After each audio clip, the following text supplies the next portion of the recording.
Herkese merhaba. YouTube'daki Arda'nın Mutfağı kanalına hepiniz hoş geldiniz. Bugün sizlerle birlikte tam kıvamında ve ayarında pişmiş bir mantar soslu bonfile yapacağız. Şimdi etin pişme derecesi, bu parmak testleri falan artık bunları hepiniz biliyorsunuz ama mükemmel bir ayarda bonfile pişirmek için bugün bir arkadaşımdan yardım alacağım.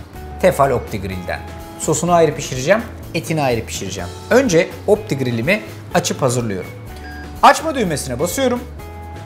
Hemen arkasından et fonksiyonunu seçiyorum ve OK'ye basıyorum. OptiGrill burada kendi kendine ısınmaya başlıyor. Bana eti pişirme derecesine geldiğinde haber verecek bu arkadaş. Ötecek. Ondan sonra eti koyup istediğim ayarda pişireceğim. Ayarı da buradan her seferinde bana hatırlatacak. Şu anda az pişmiş, şu anda orta pişmiş, şu anda iyi pişmiş diye istediğim ayarda çıkaracağım. Bu burada ısınırken ben geçeyim mantar sosunun yapımına. Tavam hafif hafif ısınıyor. 2 kaşık zeytinyağı, ince dilimlenmiş soğan, soğanlar biraz yumuşayınca ince dilimlenmiş mantar,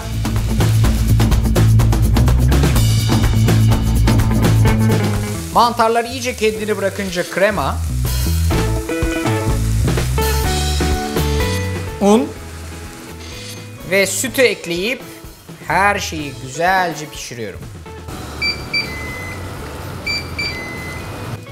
Bu arkadaş öttü. Bu da burada tıkır diyor, fıkır diyor kendi kendine.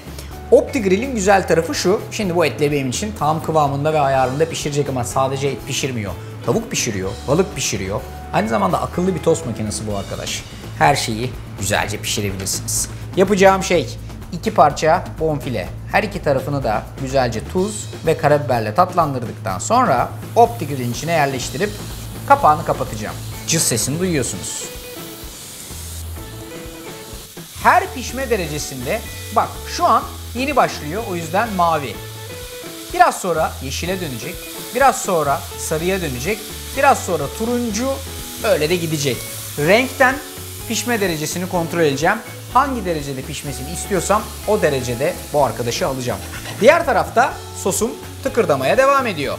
Hafif hafif koyulaşırken içerisine bir parça karabiber, bir parça tuz, birazcık kekik, birazcık da soya sosu ekliyorum. Ve şöyle güzelce bir karıştırıyorum sosu. Rengi döndü. Arada buna bakalak olun. Aa bak sarıya gelmiş, yani az pişmiş. Bağırıyor. Eğer diyor şu an alırsan diyor sarıda, yani az pişmiş ayarda diyor. Az pişmiş seviyorsanız bu anda alabilirsiniz. Ama ben biraz orta pişmiş istiyorum. O yüzden kendi haline bırakacağım. Pişmeye devam ediyor. Şu anda diğer taraftaki sosum da gayet güzel yoğunlaştı.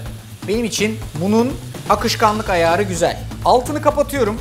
İçerisine küçük bir parça hardal ve küçük bir parça tereyağı ilave ediyorum.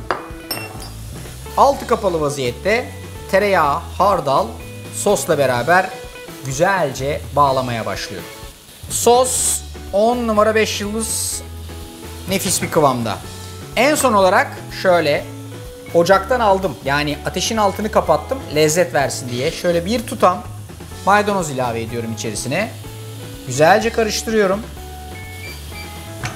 O sırada etim de ben hazırım diyor. Bakın şu anda turuncuya geldi, yani medium, orta pişkinlik seviyesinde.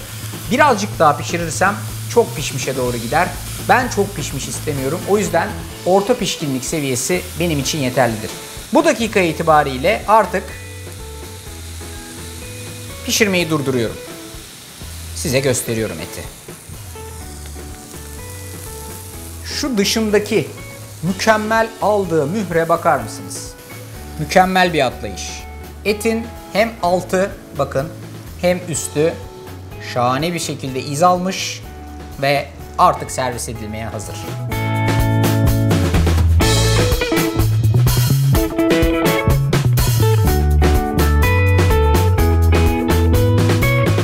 Elinizin altında Tefal OptiGrill varsa bu tarifi yapmak çok kolay.